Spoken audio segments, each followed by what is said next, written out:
This is using Angular and the ArcGIS API for JavaScript. And I'm Andy. I'm on the core team. I'm one of the product managers. And my co-presenter is Kevin. Hey everybody, I'm Kevin Bedell. I work on the ArcGIS Workflow Manager team. So how many of you guys are already using Angular? Ah, nice. Most everybody here. That's a good sign. All right, trying to get my screen to change. So what's our plan for the day? We have a fun-packed 45, 50 minutes worth of content for you. We are assuming some familiarity with Angular 5+. Angular is currently on version 7. So show of hands, how many people are using versions less than Angular 5? A few. That's okay. How many people are using Angular 5? Show of hands, few. Angular 6? Even more. Angular 7? Angular 8? That was a trick question. So we're going to walk through some Angular sample apps. We really wanted to boil this down to the fundamentals and focus on 8 or 9 key items that you're going to use in everyday usage of building Angular apps with the ArcGIS API for JavaScript. We really tried to focus that down into just building blocks that you guys can walk away from this session and get started immediately. If you're already building Angular applications, hopefully we'll show you some new stuff that you hadn't thought about. Can you guys close that door back there? Thank you. Appreciate it. Yeah, it gets kind of noisy in the hallway. Appreciate it. So we're going to walk you through some of those fundamental building blocks, help you get started. And just a side note, what we're focusing on now is, in these samples for today, is consuming the JavaScript API from the CDN. We're not going to be looking at using local builds. For those of you that are running Angular 6, you know that the Angular team broke ng eject. So you can't eject Webpack from Angular anymore, and they're trying to sort that out and figure out the new builder story. But until the builder story gets sorted out by Google, we're sticking with the patterns that we're showing you today. It was really nice at Angular 5. You could use our Webpack plugin and inline all our modules and not have to use a separate build process. So what we're showing you today is just working directly from the CDN. That's also the pattern that we use for the developers.arcgis.com website. We use Angular and we use ESRI Loader, so we do eat our own dog food. So we're not going to talk about AngularJS or version 1 or however you want to call the older version of Angular. If you are using an older version of Angular, the repo at the very bottom, Angular ESRI map, is the repo to go to for learning how to use the ArcGIS API for JavaScript in that repo. The repo's pretty much been put into maintenance mode. We're focused mostly, actually, the vast majority of our efforts are on the latest versions of Angular. So, for example, when Angular 8 comes out, then we'll update everything and focus on Angular 8. You can follow along in our repo. Here's the link to the GitHub. And each of the samples are in the sample directory. If you already have Angular installed, you should just be able to download the directory or clone it and just run these samples locally on your machine. Should work just fine. And we'll walk through each of the individual ones and explain what each of the different repos do. So this is it. Ready to get started? All right. So obviously you have to have Angular CLI installed. We're focusing on the CLI specifically, not just plain old Angular. In my opinion, depending on what you're doing and and what type of requirements you have. It's just an amazingly fast way to install components, create services, et cetera, et cetera, et cetera. So everything that we're doing here and all the samples on the repo are focused on the CLI.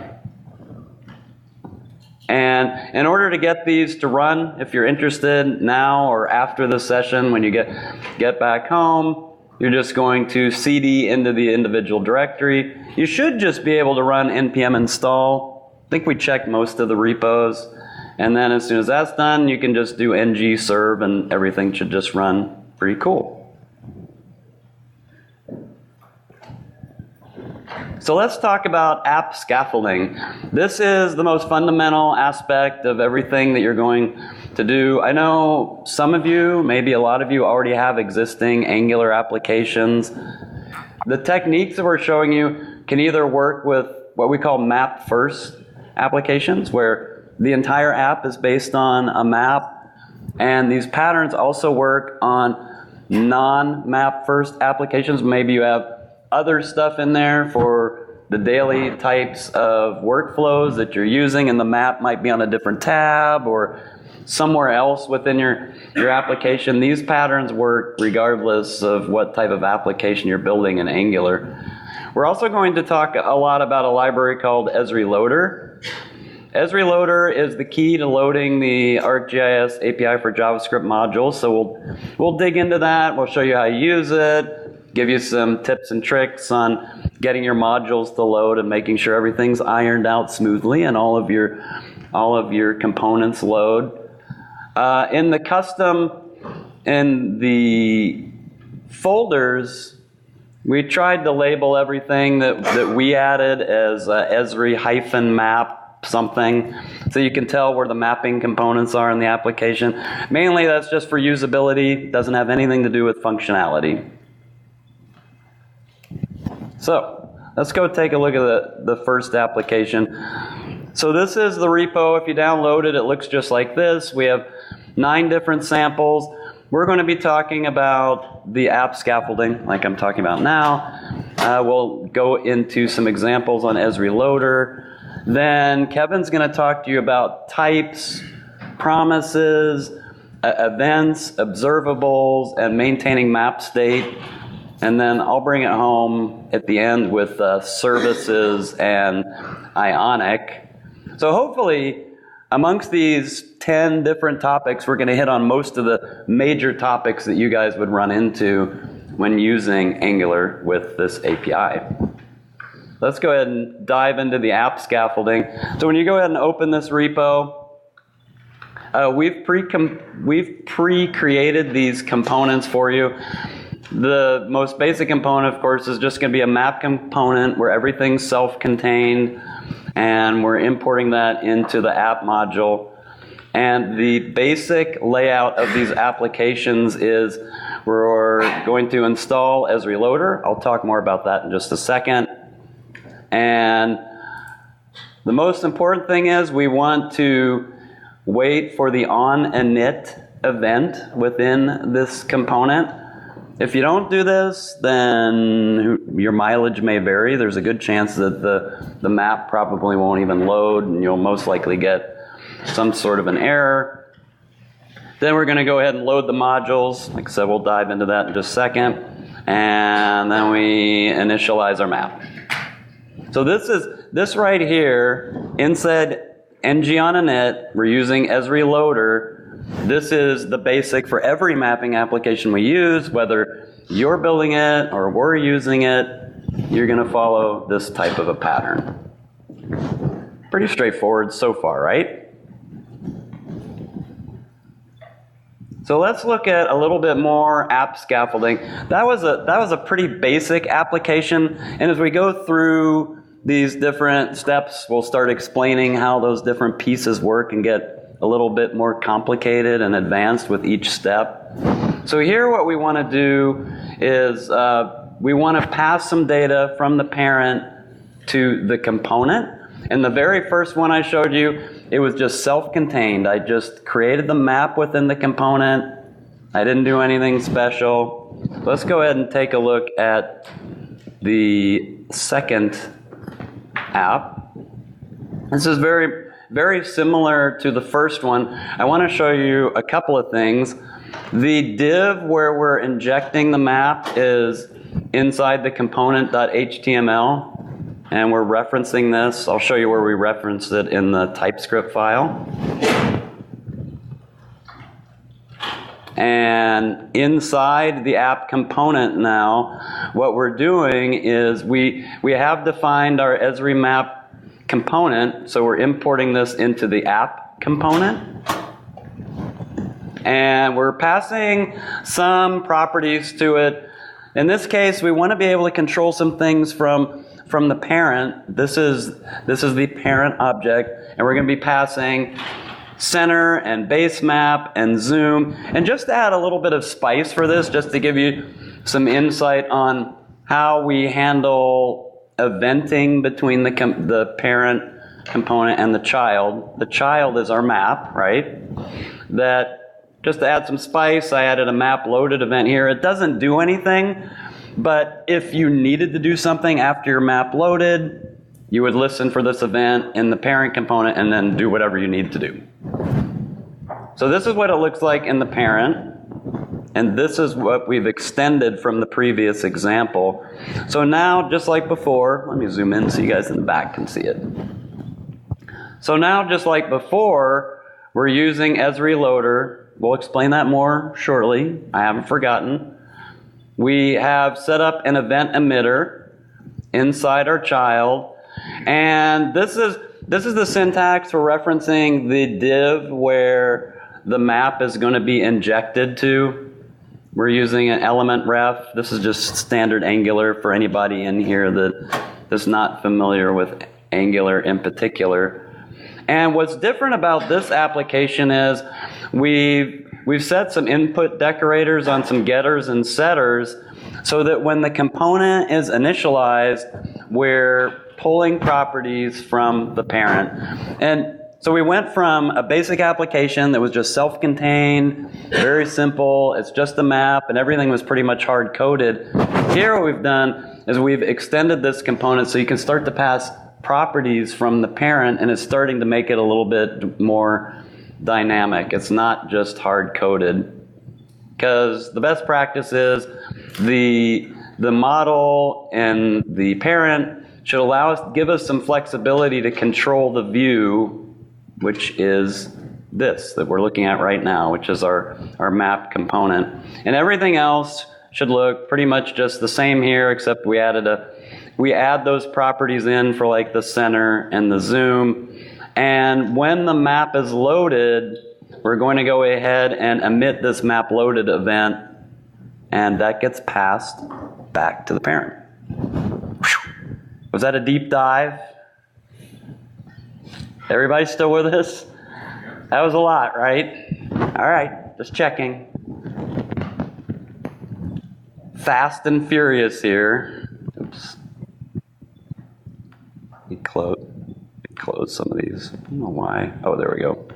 Okay. So, I promised we were going to talk about ESRI Loader. ESRI Loader is a tiny script injection library that lets us inject the ArcGIS API for JavaScript modules in just about any third-party framework. We use ESRI Loader with React. We use ESRI Loader with Vue. It's not just Angular.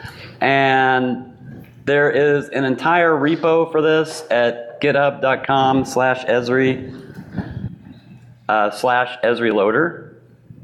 And the way that you use it in Angular is, and you saw that in the code, is we're just going to be importing the load modules method directly from this. So you npm install it.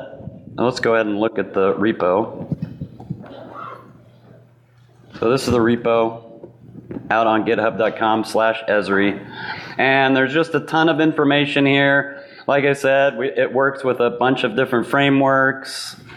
There's a ton of different examples on how to load it, from loading CSS styles. We're talking about loading modules. I'm not really going to talk about styles. Lazy loading. If you have older versions of the JavaScript API, when you run when you run this after it's installed, it's going to use the latest ArcGIS API for JavaScript version, which currently is 4.10. But if you go down in the README, and we don't have time to go into all the different aspects of it, you can set the ArcGIS API for JavaScript version in the constructor. And just a reminder, you also have to set the CSS. So if you change the ArcGIS API for JavaScript version, you want to have a matching CSS for that. So just something to keep in mind. So you can actually set the CSS version, and it goes on and on and on. There's just a ton of information here based on feedback that we've gotten from probably some of you over the last number of years that we've developed this library.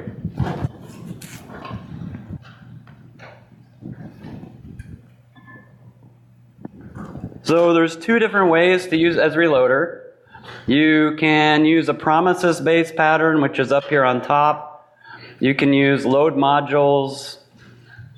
You notice the require statement is missing here. You all should be very familiar with the require statement, right, for our AMD module loader system. Here you set the module names in an array in the load modules method. And then in the promises-based callback, you set the aliases for the modules. Looks a little bit different than what you're used to, but ESRI Loader will take care of loading those modules in the background for you. The second pattern, which is in most of our samples that you'll see, is to have an async function, and you'll set a constant on this array, and again, we're just defining the callback aliases here. Looks a little bit different than probably what you're used to. And then we set an await on the load modules. So just two different ways.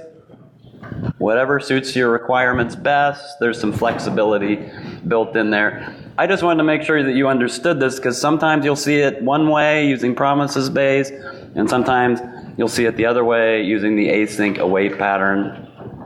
It just depends on your requirements and what you're doing. So why do we use ESRI Loader? I mentioned very early on that Google broke the Webpack eject, so we can't use the ESRI Webpack plugin with Angular 6+. That's unfortunate. Until the builder story gets fleshed out, and it's supposed to be fleshed out in Angular 8. We'll see if it gets fleshed out. We're sticking with ESRI Loader. It's tried and true. It's small, and we know it works. So the benefits you get is you continue to use the Angular tooling to load your ESRI modules. It may or may not, I know it says improve initial app load performance. It may or may not. If you're lazy loading the API, it will improve your initial load performance. I'll say that again. If you're lazy loading the API, like if you don't have the map loading first in your application and you defer the loading of the ArcGIS API for JavaScript, then it's going to improve your initial load performance. If you load it with the regular component lifecycle, what happens is the component will actually load first, and then it'll call ESRI Loader.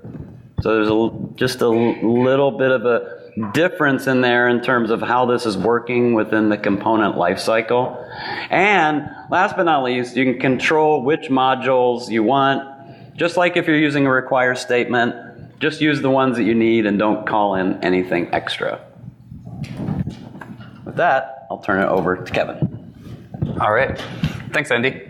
So you may have noticed as Andy was going through his demos, and he made reference to it a few times, that the syntax may have looked a bit different if you're not used to TypeScript, or the .ts extension instead of .js. That's because we are using TypeScript here through all our examples. Angular does the same. They're using TypeScript in all their examples. Since there were a lot of show of hands on people that were using Angular, I'm guessing most of you are already familiar with that. But for anyone that's not, we'll just cover it briefly here. So TypeScript is a typed superset of JavaScript that compiles to plain JavaScript. So this means that when you go to run your application, the browser is just running plain JavaScript. But it does give you that compile time type checking for JavaScript. So it lets you ensure that you're not accidentally assigning a string to something that should be holding an integer, or you're not putting objects of a certain type mixed together with strings in an array. Takes care of that at compile time. Then ESRI provides type definitions for everything in the ArcGIS API for JavaScript. It's very simple to install them. You can use npm install @types/ArcGIS API. We have seen cases where the default behavior doesn't work, and you need to explicitly define the type in the types array in the tsconfig file. The default behavior should pick up all the types installed into the @types folder under the node modules. But like I said, we have seen some cases where that default behavior doesn't work. So if you run into issues where your types aren't being recognized even though you've installed them, give it a try explicitly adding them to the array.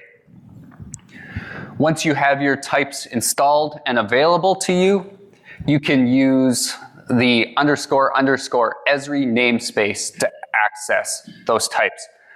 If you don't want those double underscores all over the place in your code, you can add an import ESRI equals __ ESRI statement to each file to basically alias the namespace.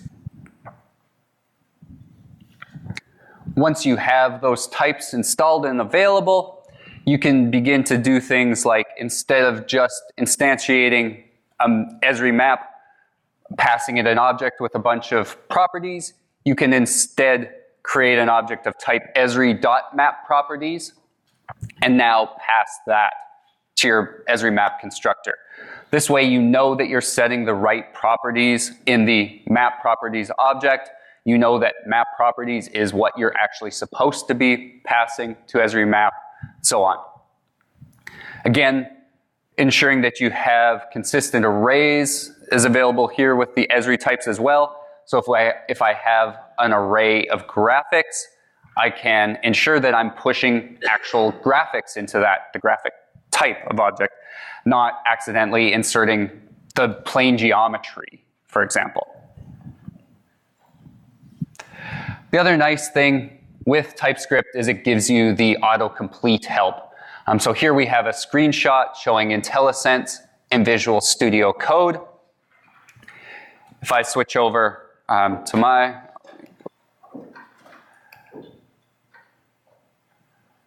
IDE here, which is IntelliJ, I'm creating my map properties, and I have my base map set. And I also want some initial layers, and I can't remember the name of the property. I can hit the shortcut key here for my autocomplete, and oh yeah, it's just called layers, and it takes an array of layer properties. So I can begin to define that here. So I'm going to change gears a little bit at this point, and we're going to talk about some different patterns that come up again and again when you're working with Angular and the ArcGIS API together. Some of these you may already be familiar with, some of them may be new. So the first one we're going to talk about is dealing with asynchronous operations. And we'll talk about 3 different ways that we can deal with asynchronous operations. So promises, custom events in Angular, and Rxjs observables. There's a lot of overlap between these different patterns, which one you can use, but we kind of have some best practices that we can keep in mind choosing. Promises, I'm sure you're all fairly familiar with that. That's not an Angular specific thing, but it works great in the simple cases where you maybe have a request response type of pattern.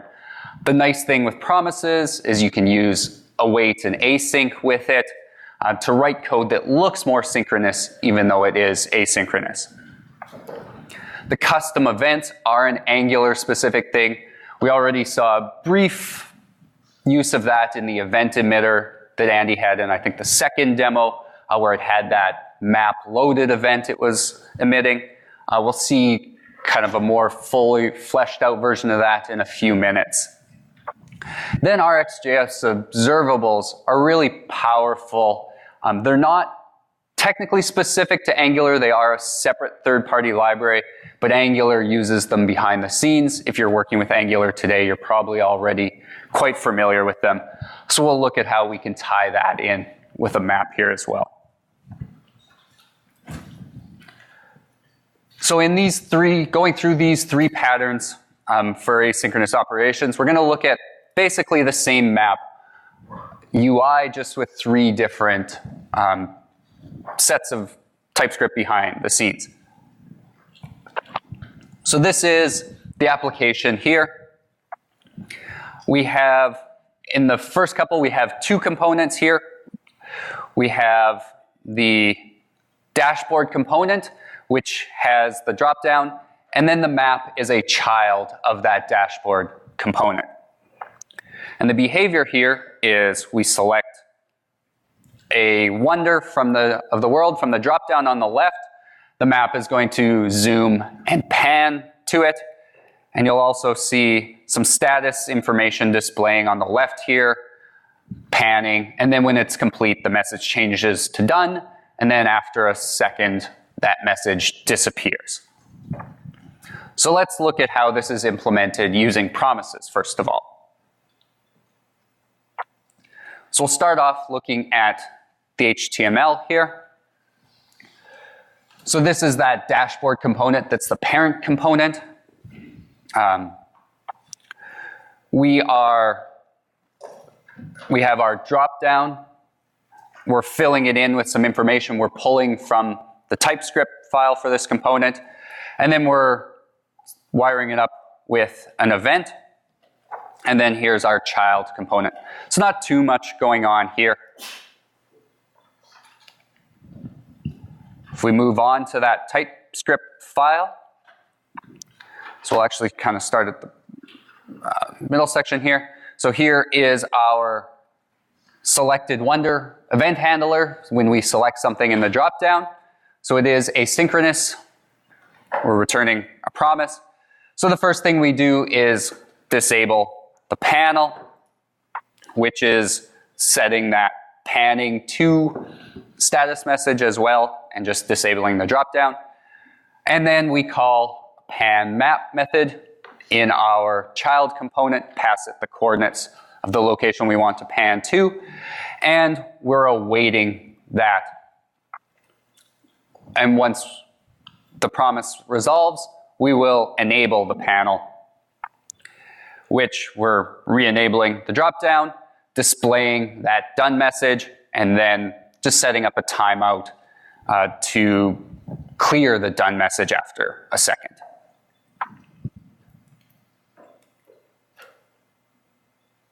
So then looking at our map component, the TypeScript for that. So we have our map view, and if we go down to the bottom here, we're doing the same thing that Andy showed in the ng on init. We're taking load modules, giving the list of modules we want to load, and creating our map. Very similar to what Andy showed already. In our pan map method here then, that we're calling from the parent, we are returning a promise, calling goTo on the map view. And once we've completed going to the location, we're actually going to delay it a bit just for demo purposes so that we could see things happening a little easier. But after 2 seconds, we'll resolve the timeout, which will then move on to that line that was after our await in the parent.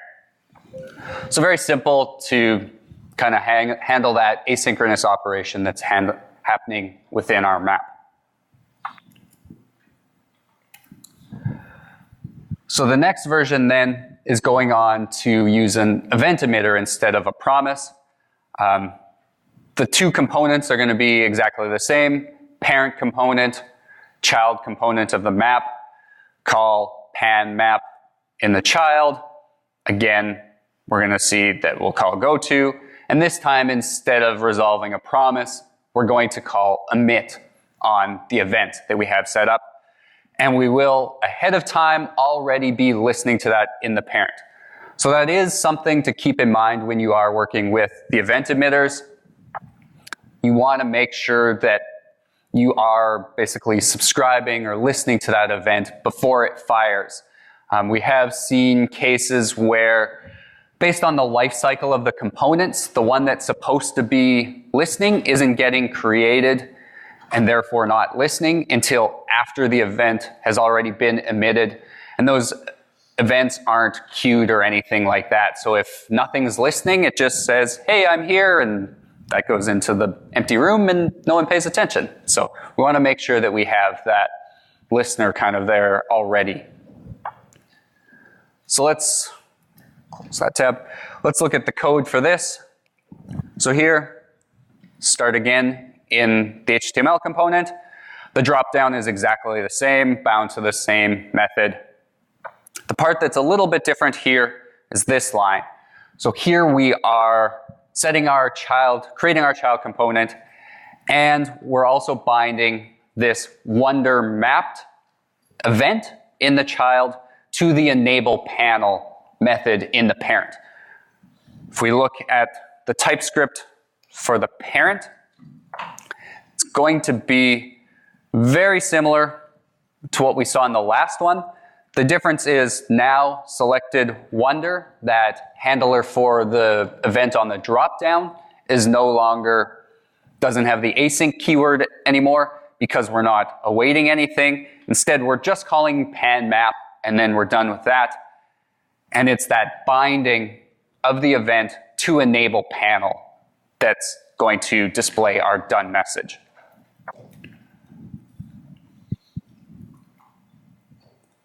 If we go to our map component now,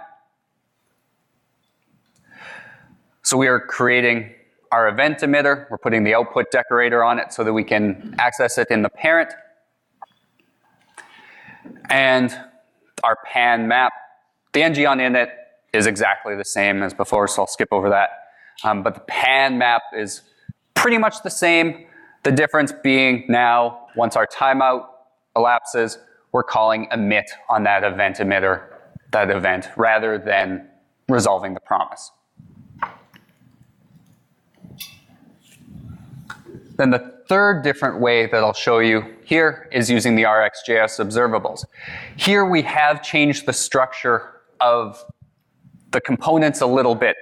Now the dashboard is just a parent that holds two child components. So we have a child that contains our dropdown, and then a second child that's a sibling of the dropdown component that is our map component. And we don't want to have any references back and forth between these two components. So what we have instead is an Angular service that we're going to reference in each of these, and we're going to pass our messages through that service. So when we select something in the dropdown, we're going to call a method in our service called requestPan. That's going to call next on an Rxjs observable. And then in our other component, our map component, do the same goTo on the map view. And when that's complete, we'll call a second method in the service panComplete, which is calling next on a second Rxjs observable, which we are subscribed to back in the first component where we can display our done message. So let's see that in action. Oops, one tab too far. So here, this is that left-hand component, the component with the dropdown. There's nothing interesting in the HTML for this one. It's exactly the same as the promise-based version, so I won't show that. But in this component, we'll start in the ng on init section here.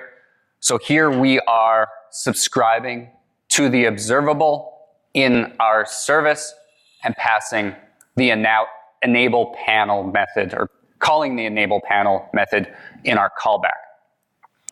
The disable and enable are exactly the same as before. Selected wonder, very similar, but now instead of calling a pan method on the map component directly, we're calling a pan method that's on our map service. And the other thing we can see here is that we have our map service brought in here.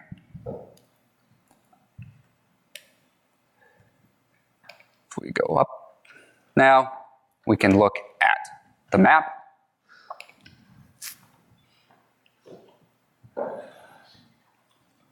So again, we have the same load module stuff here to actually create the map.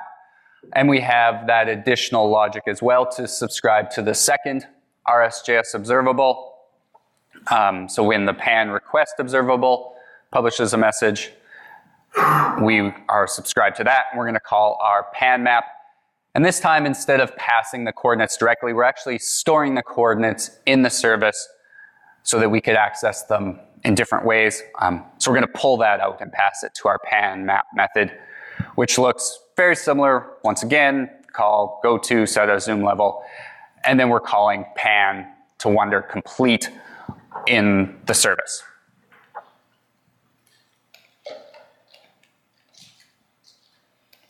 So let's look at the service.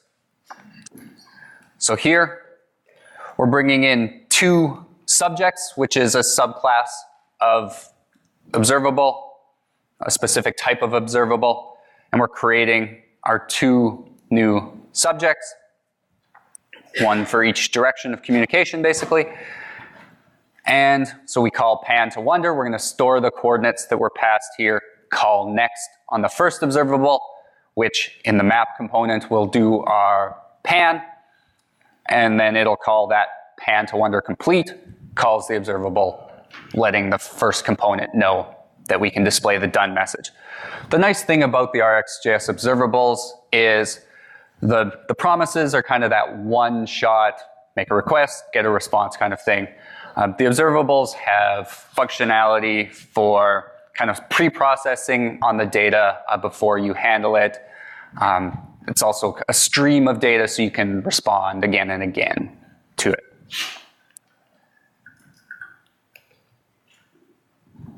Any questions on that section before we move on? No. All right. So next I'm going to talk about how we need to store map state as we move between different routes in an Angular application. So if you're not familiar, routes allow us to bind or to map browser URLs to different views into our application with different sets of components available. And as we move between routes in Angular, it's going to destroy all the components in the old view and create the new components in the new view. So this means that if you have a map that is on multiple routes, or just you want to save the state as you move to a different route and come back, you're going to need to store the state yourself explicitly. So here, in this example, we have a slightly different application here. So we have two routes. As I navigate between them, you'll see, make this maybe a little bit bigger yet. So you'll see the URL is changing as I navigate between the two routes. The first route has a map, as indicated by the map tab, fairly obviously. The other one just had that filler text. And the other thing is, as I click on my map, it's just going to draw some points on the map. I'm going to also pan over to the side here to change our extent. As I go to the other route and come back, it's destroyed that map component and it's going to recreate it. So in this application, I'm explicitly storing the state about what points were drawn on the map, but I didn't store the state of the extent. So we've gone back to the default extent. So let's look at the code for this one. So we'll start off just with this navigation component here. We're using the router link directive in Angular to set up our routes. So we have the map one and the dashboard route.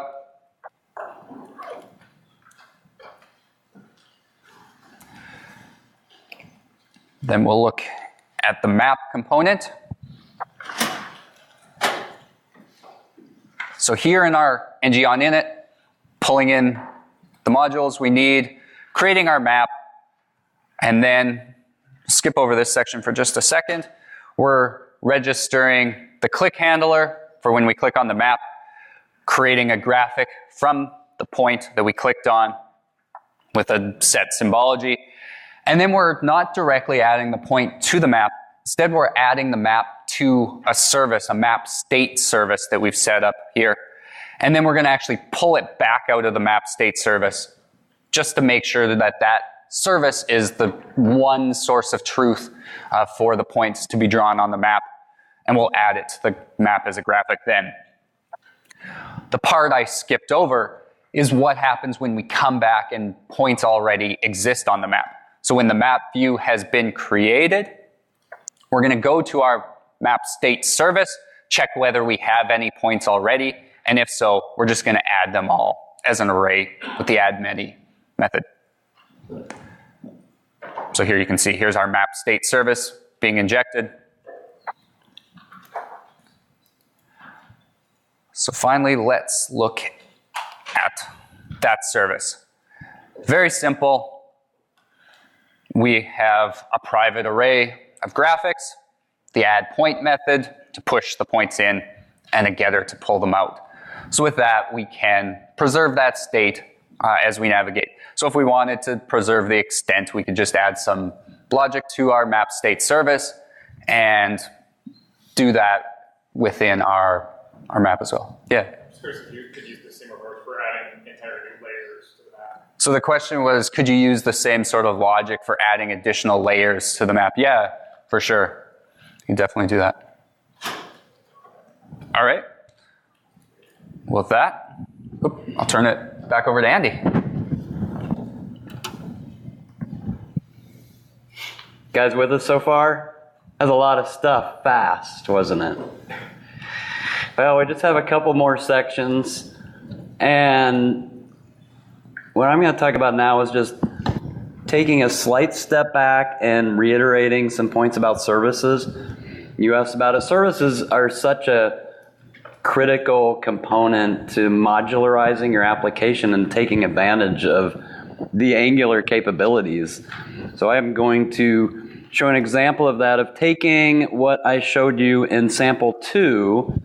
And if you recall, sample 2,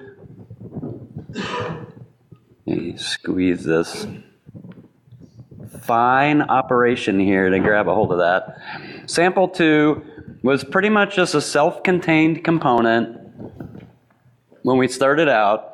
And then I added some getters and setters so that you could have some communication from the parent to the component. But this isn't very modularized, is it? All I did was I took a basic Hello World mapping application and added some getting properties and setting properties. But to really be true to modularizing your application, what you want to do is to be able to move all of this load modules code out into a service. So we want to clean all this stuff up and move it out of this child map component and put it into a service. So what I did is I created a map service. Let's see. I created a map service, and this is what I've done is I'm just exporting a class called ESRI map service. I've embellished just a little bit here. I call it a load map method in this service, and inside of it, I'm wrapping load modules in a promise, and I'm going to do everything else that we've already talked about. I go ahead and specify which modules I want, and this is just a simple application. You could clearly scale this up to meet your requirements. Here I just need the map module and the map view module. I'm going to do everything that I did before. Whoops. Notice that I'm using the promises-based callback on this. I'm not using the async await. There's no particular reason why I did this other than to demonstrate that they both work. And I'll go ahead and build this project here in just a second to actually show you that it really is working. And then in the callback, I go ahead and create my map. Before I showed you that there's that div in the component HTML element, I set all my properties and I resolve the promise when the map is initialized. So what I've done here is I took this code out of my old component that I've highlighted here, just basic, everyday code, and I moved it out of there into a service. So now what I can do is I can share it amongst different components. I don't have to duplicate my code, and I've been true to modularizing my development process. And we don't really talk about it in this session, but it makes it so much easier to test. And you're all writing unit tests, right? Of course, right? It makes it so much easier to test because now I've broken out this service code into its own place, and I can run unit tests against it and test that specific aspect of functionality by itself. And it's so much more powerful to do that and be able to share this code with other components. So I moved all of my I moved all of my map creation code into this service, and now what I can do is all of this code in my old application. So I'll just start back up at the top just to kind of go back over some of the concepts we've talked about. Is I imported my ESRI Loader in the ng on init event. I'm going ahead and I'm loading my modules. I'm injecting my map into this div, right? And then when the map is done initializing, I go ahead and send an event.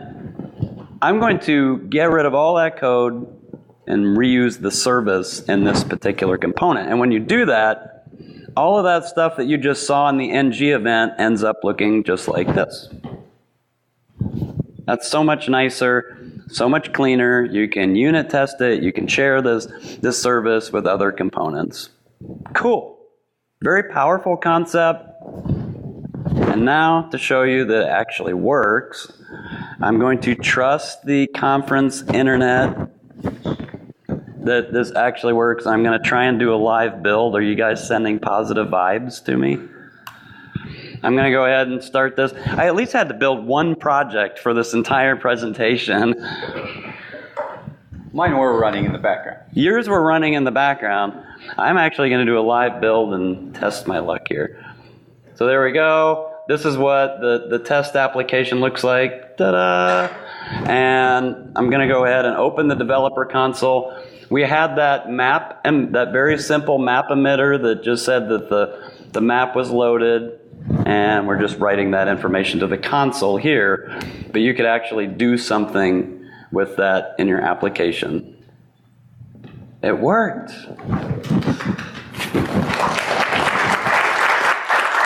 I'm honored. All right. If you're not familiar with services, this is just the Angular documentation. There's a great tutorial on it. The nice thing about the Angular CLI I mentioned at the very beginning is it is so fast to build these different aspects of your Angular applications. You can build the scaffolding for a service with just one command like it shows here. And I'm just giving a shout out to the Angular documentation. There's just some great examples of how you can extend this to meet your own requirements. And so the last technical item that we're going to talk about is Ionic. How many people in here are familiar with what Ionic is? A few? For those of you that aren't, Ionic is a way to use your fantastic, awesome JavaScript ninja skills to build a native application in iOS or Android. So you can take almost any existing application, and Ionic uses just about any framework now. You can use Ionic with Angular, which is the default way that Ionic used to be. You can also use Ionic with React. I'm pretty sure that's in beta right now for anybody in here. I know it's an Angular session, but you can also use it with React. Underneath the hood, what this is using is an open source project called Cordova to convert your JavaScript code into a native application. That's pretty cool, right? I'll show you a real live working example of that with one minor detail that's not quite working right in debugging mode. So you can use the ArcGIS API for JavaScript with Ionic, and I've created a handy repo for you that shows there's just a few simple patterns to know beyond everything that we talked about today. Everything that I talked about, everything that Kevin discussed with observables and promises and callbacks and asyncs, that's all going to work the same because it's an Angular application under the hood. And there's just a couple of things that you need to know about running in Ionic. And if you haven't used Ionic before, I recommend that you just go play with that, try it out, run it on your phone, and go through the process of learning how to build a native app with your awesome JavaScript skills. Just a couple of things I want to point out other than my ability to get the markdown correct here. It walks you through all the different steps on how to do this. I probably won't take you more than a half an hour to an hour. I'm just guessing, depending on how much software you have to install on your application to build your first native application. And this walks you through all the different steps. I'm not going to go through them. What I did want to show you was inside the application, I used a tabbed template. And I was just going to show you a couple of things that could save you hours of frustration. And a lot of this is going to look almost exactly like everything that we've covered so far. You still have to install ESRI Loader, and you're going to import your load modules. We're still using an on-init event. This is still Angular underneath the hood. But there's one little trick here, is that you have to await for the Ionic platform to be ready. And we mentioned this in a couple of different places. You have the ng on init and Angular. In this case, you have to wait for Ionic to initialize.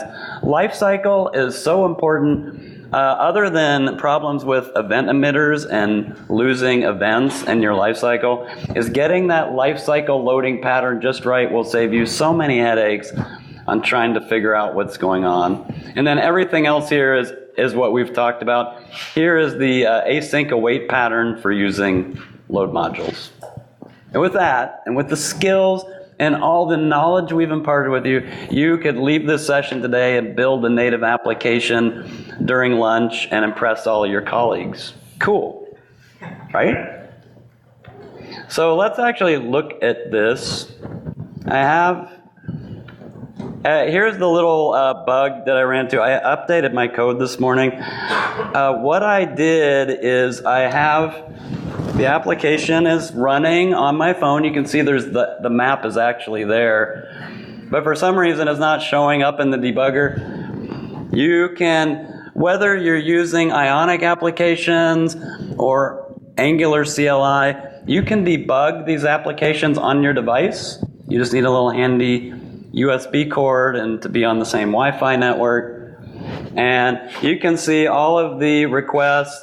You can see as I'm, unfortunately, pretend there, imagine if you will, there's actually a map here in this panel. I don't know what's up with that.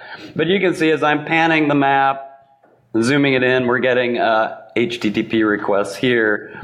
And I just wanted to show you guys that, here's that event emitter that I set up in our other samples to say that the map's loaded.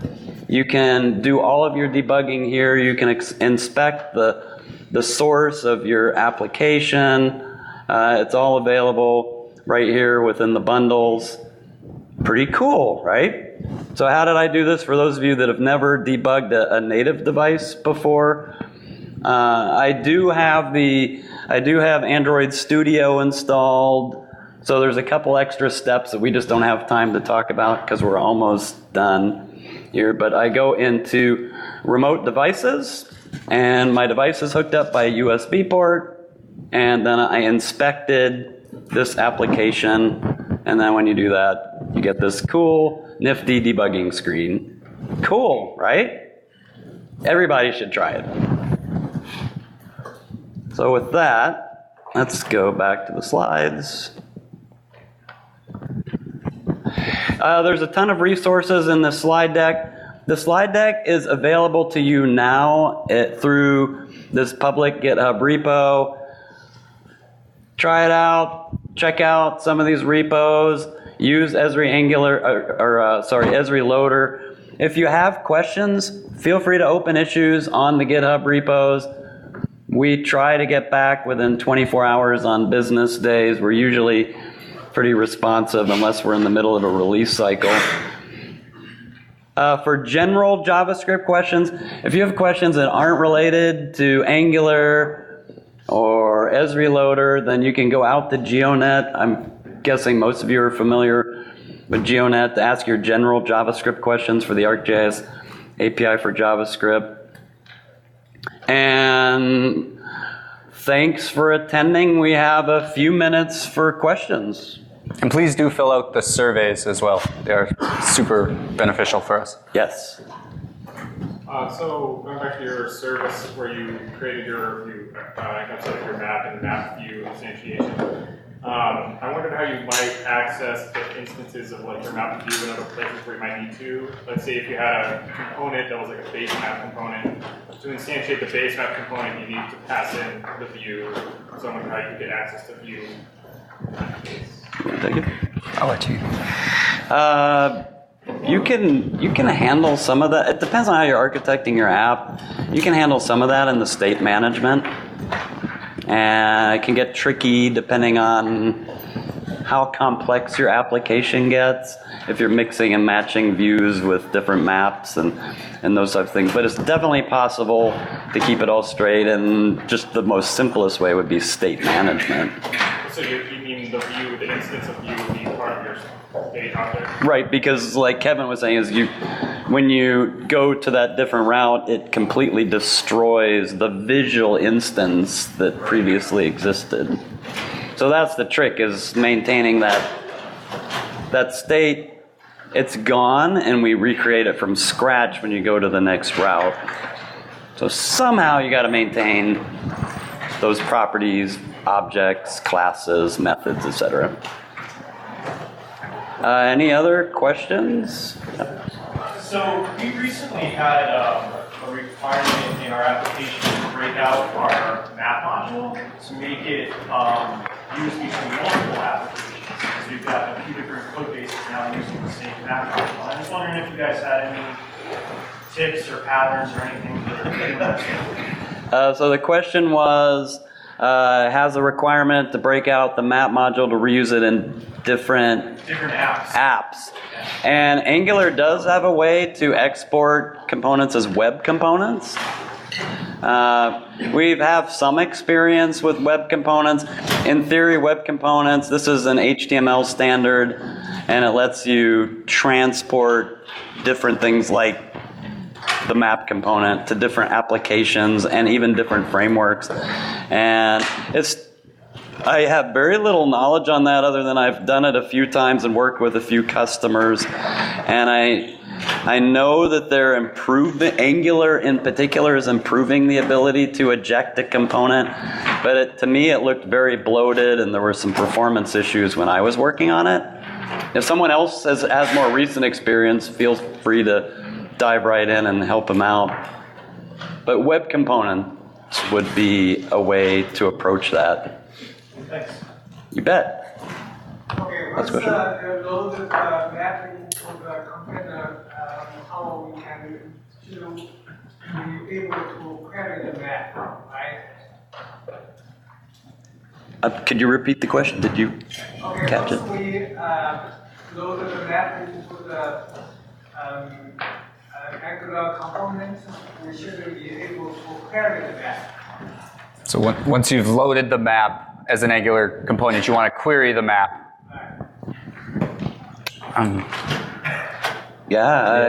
all the capabilities are there, and as long as you have a reference to the map or the map view or the layers associated with the view, you can query them like you would in any other JavaScript, ArcGIS API for JavaScript application. Yeah, you just need to have the right modules in your load modules and make sure you have a reference to it, and it should just work. Last question? Can you scroll back to your Ionic example URL? I didn't get the URL. Thank you. You bet. Well, thanks everybody. I guess we'll be here afterwards.